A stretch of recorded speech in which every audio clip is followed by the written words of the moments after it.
Hello students, चलिए अब हम बात करते हैं क्लास 12th इंग्लिश लिटरेचर में फर्स्ट पोएम की, जिसका नाम है अ लेक्चर अपॉन शैडो। अ लेक्चर अपॉन शैडो जो है वो लिखी गई थी जॉन डन के द्वारा। जॉन डन का जन्म जो है वो 1572 में हुआ था और इनकी जो मृत्यु है वो 1631 में हुई थी। जॉन डन एक ऐसे कवि थे जिनको कभी भी कोई भुला नहीं सकता साहब, है ना। एक बेहतरीन, एक टॉप लेवल के, है ना, एक हाई क्वालिटी के, कहने का मतलब पोइट थे ये। इन्होंने खुद ने कुछ निजात किया था। क्या निजात किया था तो मैं आपको बता देता हूं, सुनिएगा।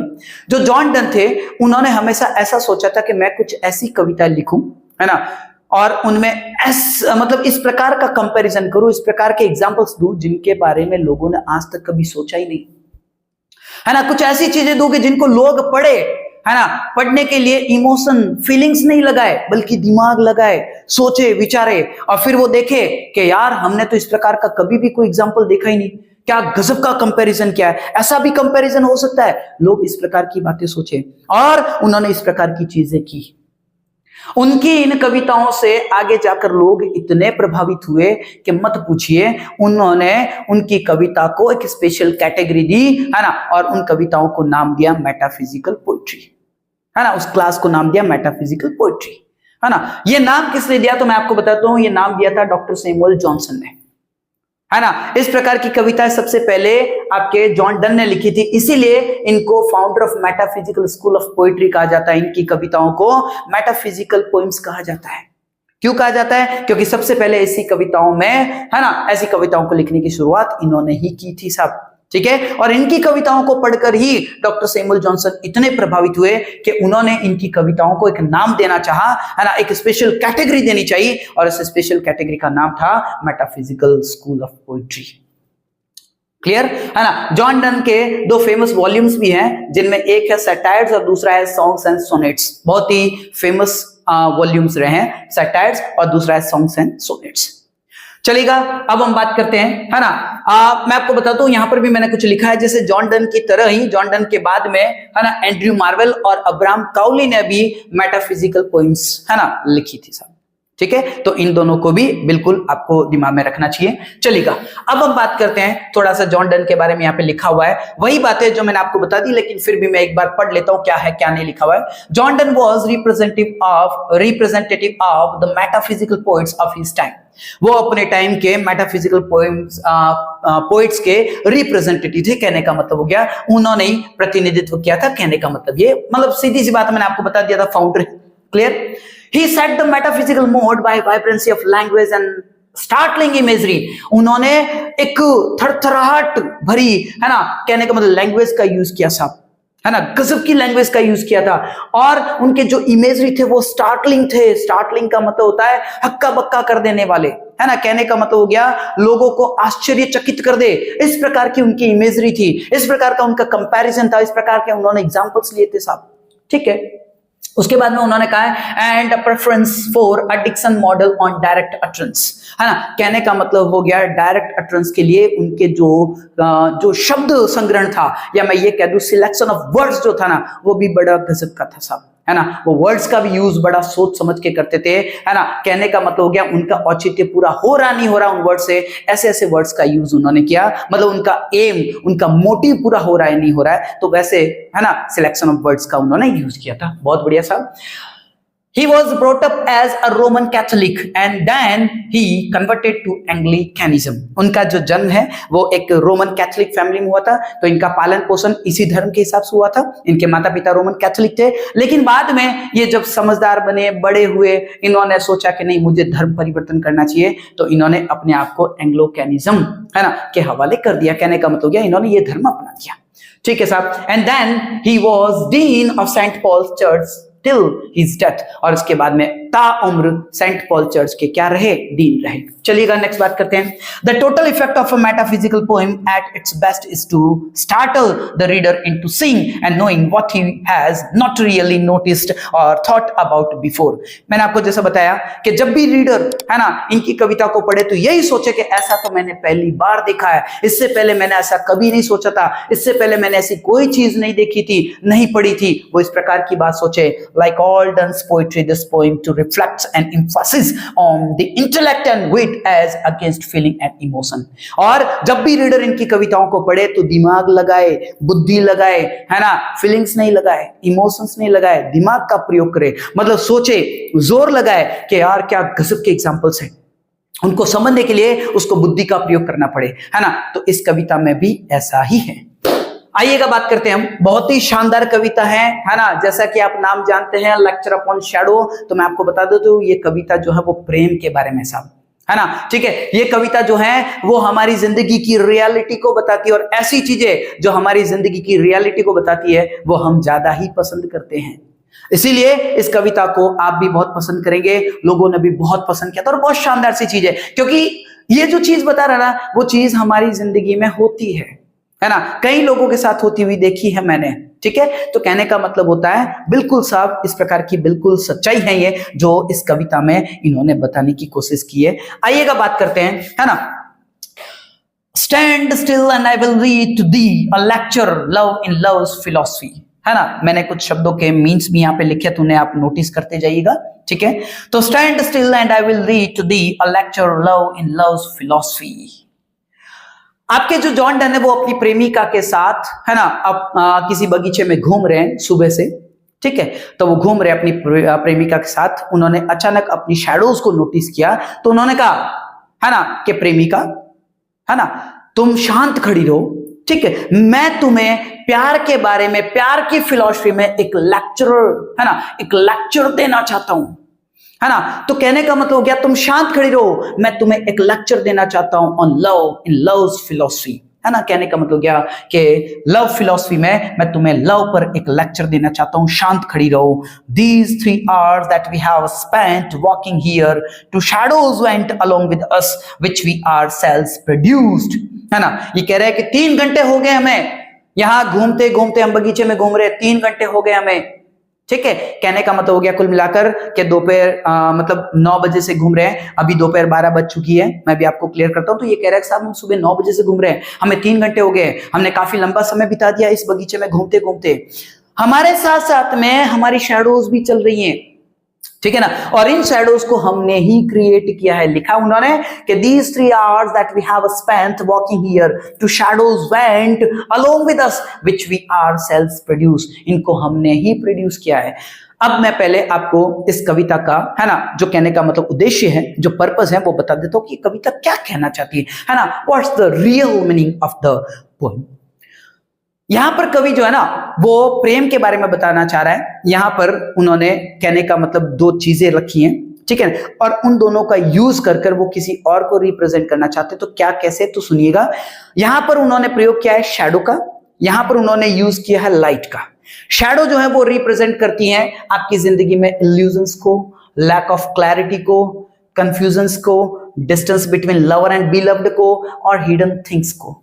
बिल्कुल साहब, है ना। कहने का मतलब हो गया कि जब प्रेमी और प्रेमिका पहली बार मिलते हैं, है ना, जब कोई लड़का या लड़की आपस में पहली बार मिलते हैं, ठीक है, तो उनके सामने बहुत सारे इल्यूजन्स होते हैं, बहुत सारी, है ना, छुपी हुई चीजें होती है, बहुत सारी लैक ऑफ क्लैरिटी होती है ना, सब कुछ साफ सुथरा नहीं होता है, नहीं जानते, हम कैसे जान सकते हैं। मैं किसी लड़की से पहली बार मिला, कोई लड़की मुझसे पहली बार मिली, उसको क्या पता मैं कैसा हूं, है ना, मैं दुष्ट हूं, मैं अच्छा हूं, क्या पता, वो सब मेरे मन में है। आप समझे कि नहीं समझे। तो कहने का मतलब हो गया जब कोई पहली बार किसी से मिलता है तो वो उसके सामने, है ना, या कहने का मतलब हो गया वो उसके बारे में कुछ भी बराबर से जानता नहीं है, वहां पर बहुत सारे इल्यूजन्स होते हैं, भ्रम होते हैं, वहां पर बहुत सारी लैक ऑफ क्लैरिटी होती है, कुछ भी साफ नहीं होता है, कंफ्यूजन्स होता है, एक प्रकार का डिस्टेंस होता है, और कई सारी छुपी हुई चीजें होती है। तो इन सारी चीजों को रिप्रेजेंट करने के लिए उन्होंने, कहने का मतलब हो गया, यूज किया है शैडो का।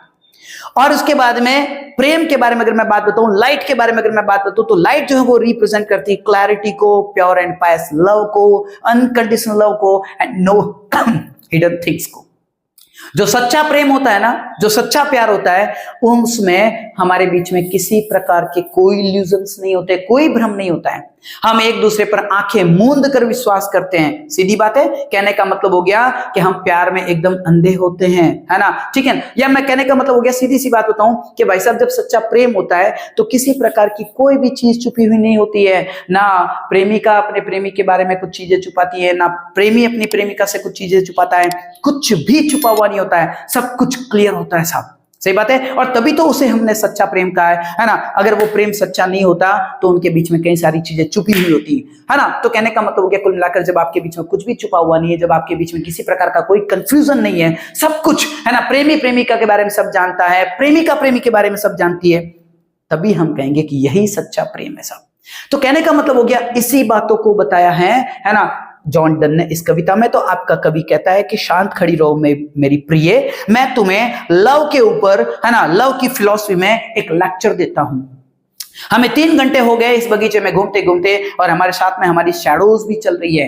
इन शैडोज को किसी और ने क्रिएट नहीं किया है, हमने ही किया है। सही बात है, हमारी बॉडी के कारण ही ये है ना क्रिएशन हो रहा है। सीधी सी बात है, क्लियर है कि साहब ये कह रहे कि जब हम पहली बार मिले तो हम दोनों के बीच में बहुत सारी चीजें थी जो हम एक दूसरे से नहीं जानते थे, है ना। हमने कई सारी चीजें छुपाई भी थी।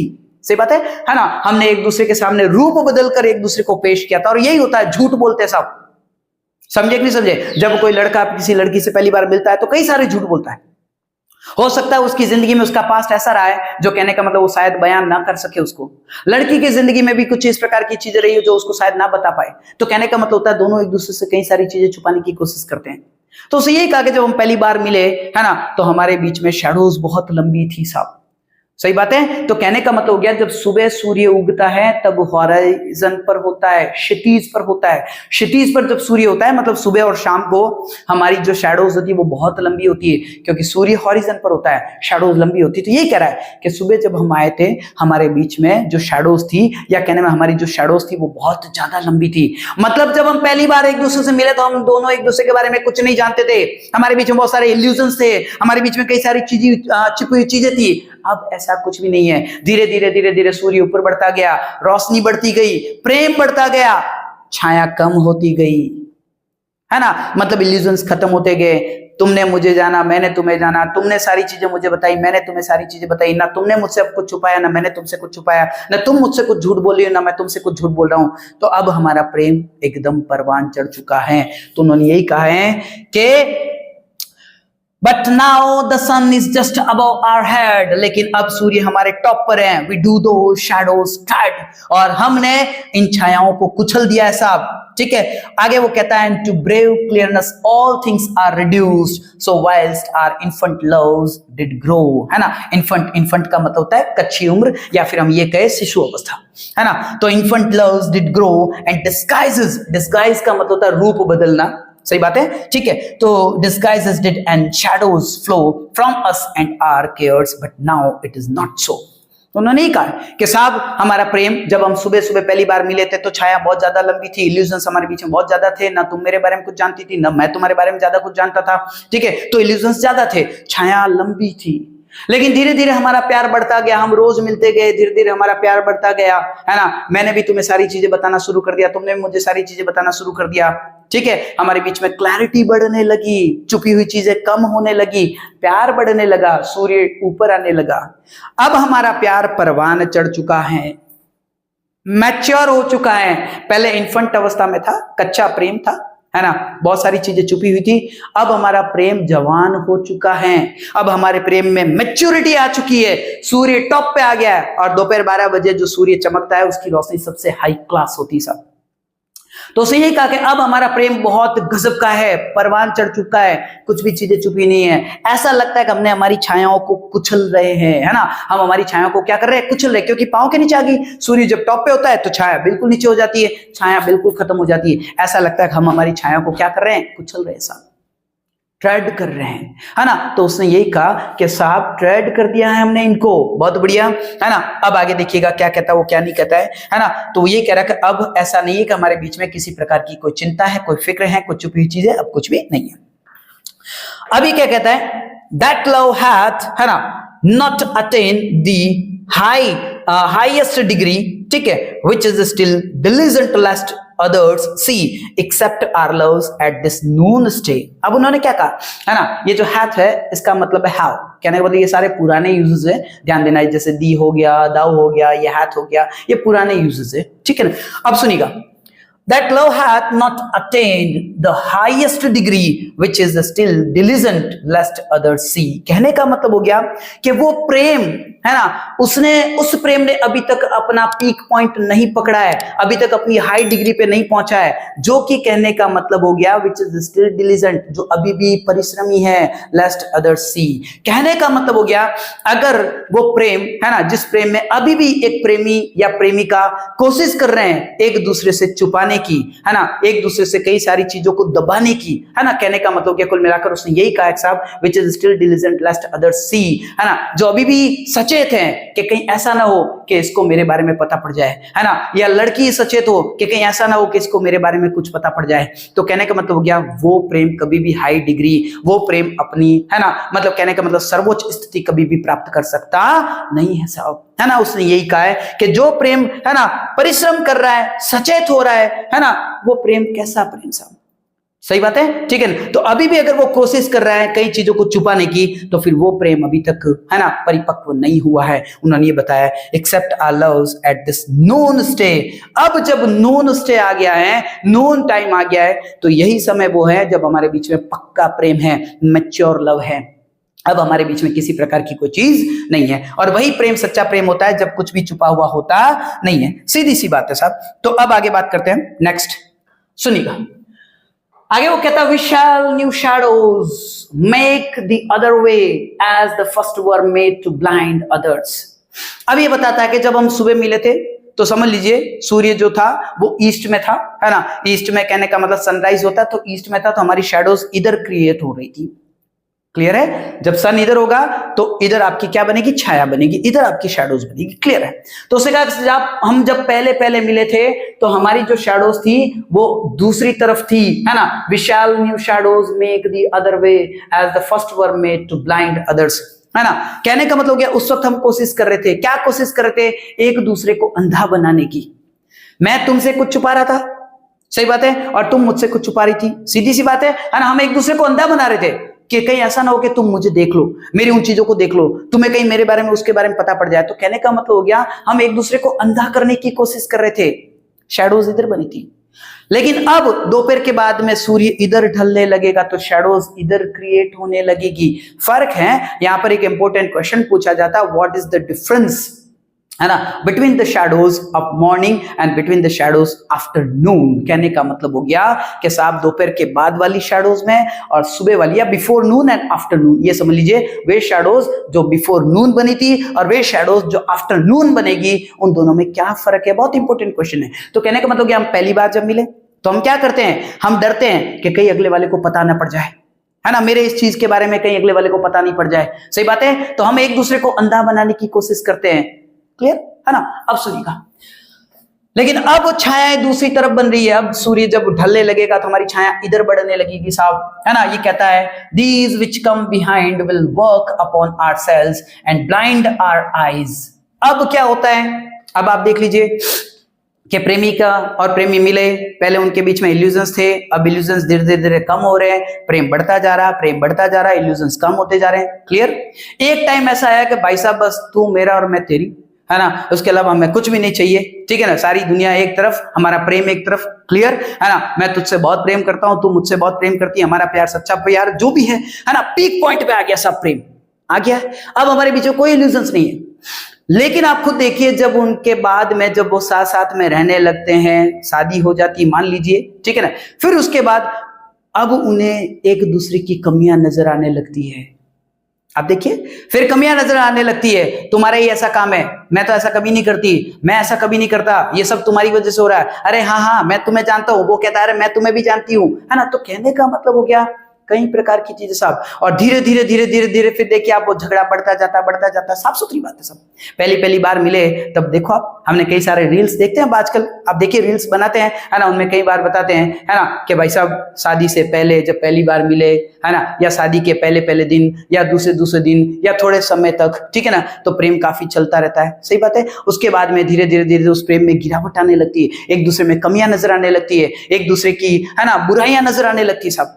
तो उसने ये कहा कि अब शैडोज दूसरी तरफ बन रही है, अब हम क्या कर रहे हैं, अपने आप को अंधा कर रहे हैं। कहने का मतलब हो गया अब हमें अगले वाले का प्रेम नजर नहीं आ रहा है, अब हमने अपने आप को अंधा कर लिया है। पहले हम दूसरे को अंधा करने की कोशिश कर रहे थे कि भाई वो कहीं मेरे बारे में कुछ देख न ले, तो हम ट्राई कर रहे थे कि वो अंधा हो जाए, सही बात है।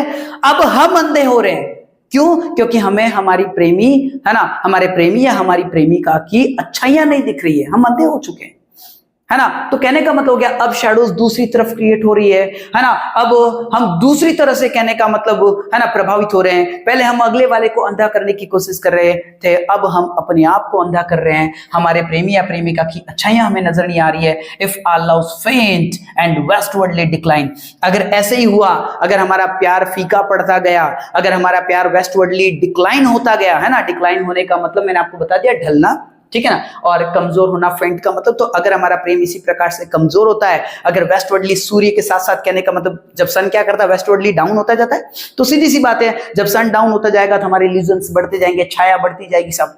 तो सही कहा कि अगर हमारे प्रेम में डिक्लाइन आने लगा, है ना, ठीक है, to me thou falsely thine and I to thee mine actions shall disguise, तो कहने का मतलब हो गया कि मैं तुमसे झूठ बोलने लगूंगा, तुम मुझसे झूठ बोलने लगोगी, मैं तुमसे कुछ छुपाने लगूंगा, तुम मुझसे कुछ छुपाने लगोगी। सही बात है, ठीक है ना। अब मेरे एक्शंस जो होंगे वो ऐसे होंगे कि रूप बदल बदल के तुम्हारे सामने आएंगे। सीधी सी बात है, मैं ऐसे काम करूंगा, है ना, कि मैं तुम्हें दिखाऊंगा कुछ, करूंगा कुछ। तो कहने का मतलब हो गया कि अब दोबारा हमारे सामने ये चीजें आएगी, लेकिन अलग वे में आएगी। पहले हमारे बीच में चीजें कुछ अलग तरीके से थी, अब हमारे बीच में कुछ अलग तरीके से। पहले इल्यूजन्स थे वो कुछ अलग तरीके से थे, अब इल्यूजन्स है वो फिर कुछ अलग तरीके से। मतलब छायाओं का जो कहने का मतलब जो वे था वो बदल गया। पहले छाया इधर बन रही थी, ठीक है ना, वो कम होती जा रही थी, इल्यूजन्स कम होते जा रहे थे, प्रेम बढ़ता जा रहा था। सीधी बात है ना। धीरे धीरे धीरे जब हम साथ होने लगे तो प्रेम बढ़ता गया, भ्रम कम होते गए। अब जब हम साथ में हो गए, प्रेम बढ़ गया, अब धीरे धीरे क्या होगा, प्रेम कम होने लगेगा, भ्रम फिर बढ़ने लगेंगे, लेकिन दूसरी तरफ। क्लियर? अब वो आगे क्या कहता है, the morning shadows were away, है ना, but these grow longer all the day. कहा ना मैंने, है ना, सुबह वाली जो आपकी शैडो थी वो क्या कर रही थी, वो कम होती जा रही थी। पहले पहले मिले तो भ्रम कम होता जा रहा था, प्यार बढ़ता जा रहा था, सन अपवर्ड आता जा रहा था, छाया धीरे धीरे धीरे धीरे कम होती जा रही थी, शैडो कम होती जा रही थी। तो प्रकाश बढ़ता जा रहा था, प्यार बढ़ता जा रहा था, छाया कम होती जा रही थी, है ना, ये क्या कहते हैं, इल्यूजन्स कम होते जा रहे थे, है ना, लैक ऑफ क्लैरिटी कम होती जा रही थी। सीधी सी बात है, हिडन थिंग्स कम होती जा रही थी, कंफ्यूजन्स कम होते जा रहे थे। तो सुबह वाली छाया तो इस टाइप में थी, लेकिन अब वो क्या कहता है, तो कहता है the morning shadows were away but these grow longer all the day. लेकिन अब क्या होगा, सन डाउन होता जाएगा, भ्रम बढ़ते जाएंगे, छाया बढ़ती जाएगी, सन डाउन होता जाएगा, लाइट कम होती जाएगी, प्यार कम होता जाएगा, छाया बढ़ती जाएगी, भ्रम बढ़ते जाएंगे, क्लैरिटी बढ़ती जाए, सॉरी, क्लैरिटी में कमी बढ़ती जाएगी। तो कहने का मतलब क्या, फिर से इस प्रकार की चीजें होगी। अब वो क्या कहता है, but O love's day is short, है ना, सही बात है, प्रेम का टाइम क्या रहा, शॉर्ट।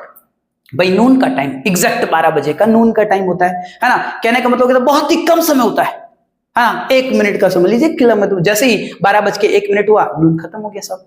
सीधी सी बात है। तो कहने का मतलब क्या, उसने यही कहा साहब वो टाइम बहुत ही कम था, है ना, जब हमारा प्यार परवान चढ़ा था, जब लाइट गजब की थी, इल्यूजन्स कुछ नहीं थे, वो कम टाइम के लिए रहा, है ना, ठीक है। अब वो कहता है कि but O love's day is short, है ना, प्यार का टाइम बहुत ही शॉर्ट रहा, ठीक है। इफ वी लव डीके, अगर हमारा प्यार ऐसे ही घटता रहेगा तो बिल्कुल हमारा प्यार में क्या आ जाएगा, नाश आ जाएगा।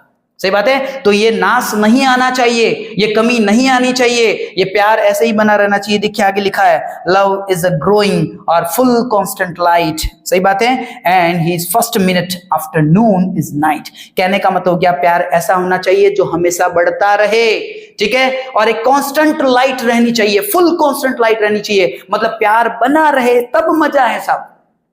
सही बात है। पहले पहले मिले, है ना, इल्यूजन्स कम होते गए, प्यार बढ़ता गया बढ़ता गया बढ़ता गया, बहुत अच्छी बात है। लेकिन प्यार अपने आप को सस्टेन नहीं कर पाया, वो टिक नहीं पाया साहब। उसने ये कहा कि कांस्टेंट रहना चाहिए, वो लाइट कांस्टेंट रहनी चाहिए, है ना। तो कहने का मतलब हो गया साहब, ऐसा प्रेम हो तब प्रेम है, वरना प्रेम प्रेम नहीं है। ये थोड़ा वाला प्रेम तो सभी को हो जाता है। सही बात है। वो कांस्टेंट बना रहे, वो अपने आप को सस्टेन करता रहे, then that is a true love, otherwise no, है ना, नहीं तो फिर वो प्रेम नहीं है। उससे कहा है and he is first minute after Noon is night, है ना। अगर एक क्षण भी आपका प्यार डाउनवर्ड गया तो समझ लेना आपकी जिंदगी में रात हो गई है साहब। सही बात है ना। एक बार भी अगर भ्रम आया तो फिर वो भ्रम बढ़ते जाते। साहब मैंने कहा ना कि दोपहर वाली जो छाया होती, दोपहर के बाद वाली जो छाया होती, वो बढ़ती जाती है। अगर थोड़ा भी डाउनवर्ड आया तो फिर वो डाउनवर्ड है ना, डाउन होता जाएगा सब, सीधी सी बात है, ठीक है ना। कहने का मतलब हो गया आपकी छाया बढ़ती जाएगी, लाइट कम होती जाएगी और एक ऐसा टाइम आएगा कि सनसेट हो जाएगा, अंधेरा पड़ जाएगा, आपकी जिंदगी में रोशनी खत्म हो जाएगी, प्रेम बिल्कुल भी नहीं रहेगा। तो बहुत प्यारी सी बात बताइए अ लेक्चर अपॉन शैडो में, जो कि लिखी गई थी जॉन डन के द्वारा। चलिएगा, ये थी हमारी पोएम, ठीक है। मैं आशा करता हूं कि आपको सब कुछ क्लियर हुआ होगा, आपको बहुत अच्छे से समझ में आई होगी। अब हम बात करते हैं लाइक, शेयर एंड सब्सक्राइब की। अगर आपको मेरा पढ़ाने का तरीका अच्छा लगा, अगर आपको ये कविता समझ में आई तो प्लीज इसे लाइक करें, है ना। अगर आपको लगता है किसी और के काम आ सकती है तो उन्हें मेरे इस वीडियो को शेयर करें, मेरे चैनल को शेयर करें, ठीक है। उनसे भी कहे कि मेरे चैनल को सब्सक्राइब करें, ठीक। अब उसके बाद में इंपॉर्टेंट थिंग्स और हैं कुछ, वो भी बता देता हूं। कहने का मतलब हो गया कि इनका जो स्क्रीनशॉट है वो मैंने लेकर अपने टेलीग्राम चैनल पर अपलोड कर लिया है। अगर आपको लगता है कि हाँ हमें वहां से एक अच्छी सी क्लियर फाइल मिल जाएगी तो आप उन्हें वहां से ले सकते हैं, ठीक है ना। और मेरे टेलीग्राम का जो चैनल है उसका लिंक जो है नीचे हमने डिस्क्रिप्शन में दे रखा है। चलिएगा, अब हम बात करेंगे नेक्स्ट पोएम की। तब तक के लिए थैंक यू वेरी मच।